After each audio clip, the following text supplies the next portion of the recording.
Hey everybody, Tony D and Little Joan in the background, and this is a screenwriter's rant on Orbital, a movie about a giant mega structure that's built around the Earth and the impact that that has on society. Smash like and subscribe. Thank you for smash liking and society. Thanks for tuning in. Anyhow, we're going to talk about Orbital. Now, this it turns out I had to look it up because I wasn't quite sure who made this movie, and it appears to be German, and it also appears to be Iranian too. Maybe it's an Iranian director. Produced in Germany? Not sure. It's definitely an interesting sort of take because it feels very much like a movie that's about a concept. So it's very sci-fi. It's old school sci-fi. It's about the concept rather than a plot, I think. But I mean, the plot's more about, this megastructure gets built and how does this impact society? And the answer, of course, is not very good. And they have various characters and a lot of special effects. Can't tell if it's cheap or amazing. They seem to have a lot of interesting insight and a lot of futuristic stuff happening. There's space travel, cryogenics, futuristic cities, but ultimately, it's probably a one man's folly kind of thing. Hassim Al-Ghali presents. I think he's the director. Not sure what this deal is, and then they've got societal collapse going on. It's called Orbital, written by Hassim Al-Ghali, directed by him, starring some cast I'm not familiar with. It's coming soon. It looks like it's done, or at least partially done. This is the guy who builds it all, this dude. Yeah, I'm not...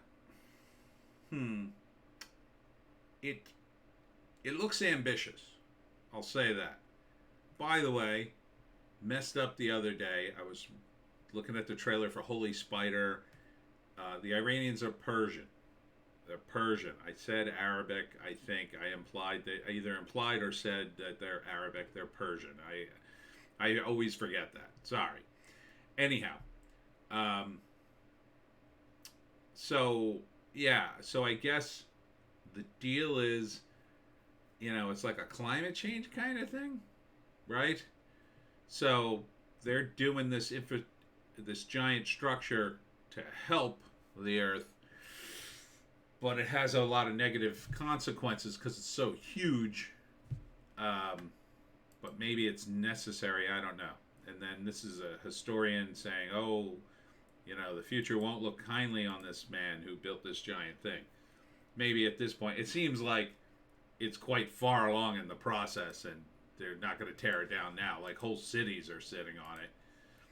And maybe it's a whole thing where this is kind of like a Blade Runner look to it. It's not really Blade Runner though. There's just a lot of sci-fi elements here that I'm not sure they come together, at least in the trailer. And I don't know if it's in German. Is it in, another language? I thought it was in English. Maybe I wasn't looking closely enough at the lips.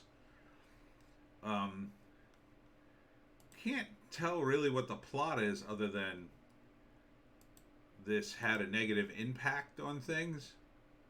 So is this supposed to be a metaphor for capitalism? I'm not sure. Doesn't seem to make it clear. Is it a metaphor for man-made climate change? I mean, I certainly wouldn't be for a structure this big that literally blotted out the sun in some places, because I would assume it would blot out the sun permanently in some places. It would something that big would definitely impact the Earth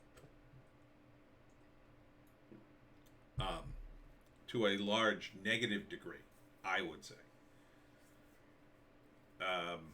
You'd have whole portions of the ocean that would just be dead without the sun.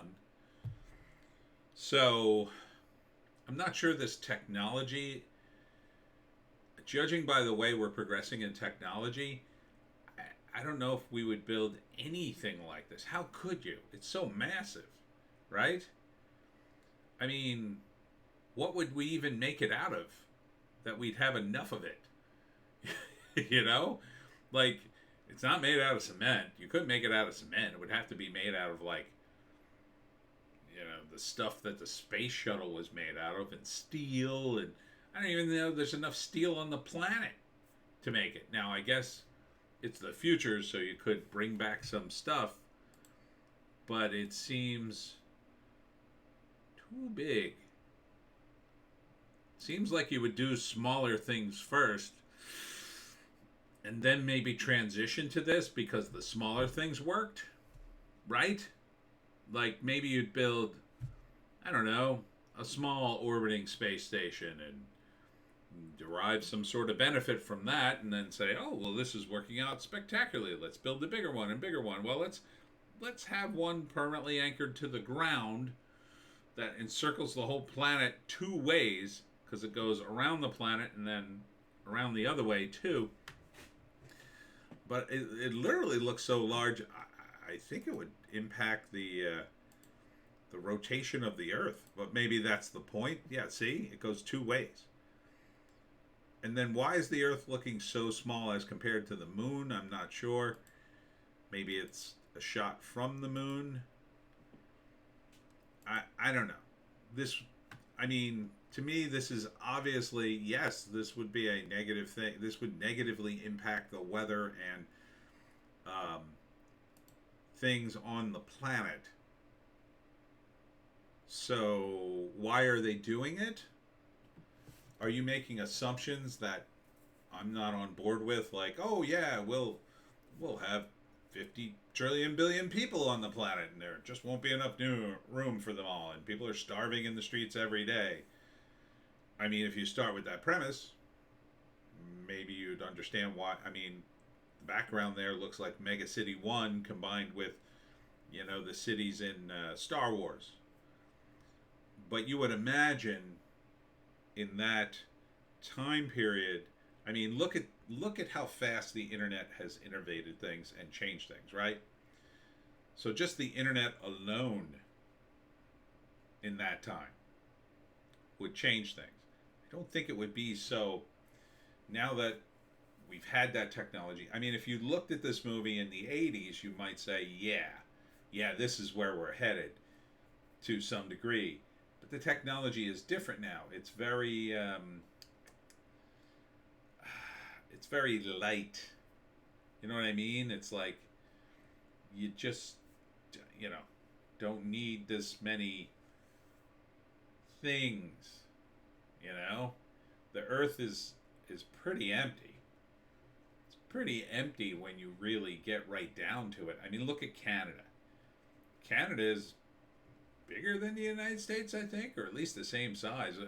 Definitely right in that area. It's pretty empty, right? Pretty empty. In general, you can fit a lot more people there if you build it up. Same thing with Russia. I mean, there's a lot of room in Russia. Tons of room. I mean, it's like frontier land in some parts of Russia. So, like, what is this? Like 1,000 years in the future? 3,000 years? I don't even think it'll be that crowded in 1,000 years. That you'd still run out of room in Russia. Yeah, like, the population is growing, but I don't know if it's growing that fast. I don't know. I don't know about the science on this. But, and it seems like weirdly shot. You see everybody in this movie is like this shot, right? Except for the astronauts. Like, and you got this shot. But you got some action with the astronauts. So is it some kind of pseudo documentary? One man's dream, billions of people's nightmares. What is this exactly? I'm not sure. It's different. I'll say that. The positive things, it's different. It's ambitious. It makes big statements about things. It's an old school sci-fi movie. I'm not sure where the audience is for this. I could see it on streaming. Yeah, streaming. Yeah, especially like on the Sci-Fi Network. This would be perfect for that. This is the kind of movie I would expect on the Sci-Fi Network, as opposed to some of the stuff they've made over the years, which I just look at and shake my head sadly and go, ugh. So, applause for the ambition. I'm a little wary on the execution, though. It doesn't seem like it's coming together. It's not blowing my mind. I'm just wondering what the hell you're doing here. So, if I had to guess at the 3-act structure, my first guess would be you didn't use that. My second guess would be it's a pseudo documentary, fictional documentary. So the first act would be how great the orbital thing is. And then the second act would be how terrible it is and the controversy, the various players, where we're going as a society. And then the third act would be, yeah, we're doomed. This has to come down, but it can't come down, and now we're stuck with it, and we're going to live with it. It's kind of hard to say. It looks very different. It's German, so, and possibly Iranian, so it has a different sensibility to it. I would be interested. I suspect that I would be interested enough to start watching this movie and probably get bored halfway into it. Only because it doesn't look like it's shot very interestingly. And I got a pretty low bar for shooting a movie.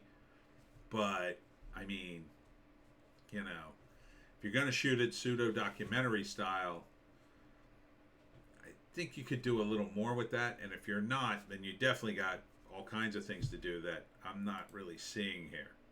I mean, the effects look cool. As a short movie, I bet this would be good. As a full feature, I don't know if I could sit through it all. Because it looks to be very heady. And I don't know, unless you've got a driving narrative through that heady concept, you know, like Foundation, I don't know if you're going to get people to sit through it. So, kind of a mixed bag for me. Maybe I would definitely check it out. I don't know if I'd watch it. I go into a movie theater. I don't see this getting into the theaters. On streaming, I'd check it out, and if I got bored, I'd bail. But, I mean, it's possible it could be very gripping. Kind of hard to tell. So, Orbital. Something I think old school sci-fi fans might find intriguing. Beyond that audience, yeah, I don't think the Star Wars guys are going to sign on for this. And that's it for me, Tony D and Little Joan. Check us out on Odysee, Bitchute, and Rumble for our more base takes. We've got a Hollywoke hot take and a news blast. Also a live stream that went live today. Check it out, a Piney podcast. If you missed it, that's it for the weekend. We'll see you tomorrow.